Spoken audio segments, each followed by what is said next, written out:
आयुर्देहि पुत्रान् पौत्रान् समप्रभा निर्विघ्नं परमे देव సకల సద్భుతులు ఆ యొక్క శ్రీకృష్ణ పరమాత్మ యొక్క ఆశీర్వచనాలు అలాగే మన రామకృష్ణ స్వామి యొక్క ఆశీస్సులు విఘ్నేశ్వరు యొక్క సహాయ సహకారం అలా అని చెప్పి చదువు మానేసి మరి నేర్చుకోవాలి కాదు.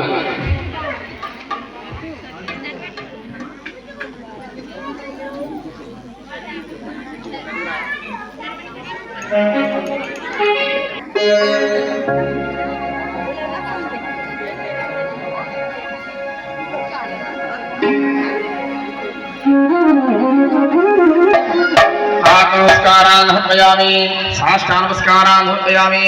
చేతిలో నీళ్ళు పోసుకుని తమలపాకులో విడిచిపెట్టండి. ఓం యస్య సృజ్యాగణోక్యాదవ పూజా క్రియాదిషు న్యోన్మంబోర్ధామ్యాస్త్యవందేనవచ్చినో షోడశ ఉపచార పూజా భవాన్ సమాత్మకః ఏతత్తమో శ్రీ మహాగణాస్త్రీత సుప్రసన్నా వరదా భవతు దేవతా ప్రసాదం సర్వదా గృహామి. ఆ పూజ చేసిన అక్షతలు ఏవైతే ఉన్నాయో అవి తీసుకుని మీ శిరస్సును వేసుకోండి, మీ పిల్లలకు వేయండి, పుష్పం తల్లో పెట్టుకోండి. మగపిల్లలు అయితే చెవిలో పెట్టు. వెయ్యి పల్లెని జాగ్రత్తగా ఆ పశువు విగ్రహేసి 3 సార్లు పైకెత్తి కింద పెట్టేసేయండి. వెయ్యి పల్లెంతో కాకుండా పశువు వినాయకుని ఒకరిని పైకి ఎత్తి కింద పెట్టేసేయండి. శ్రీకాంతే భూకాంతే శేషాధారంది దేవాసో దీర్ఘమాయు గం గణపతయే నమః యథాస్థానం ప్రవేశయామి. అయిందా?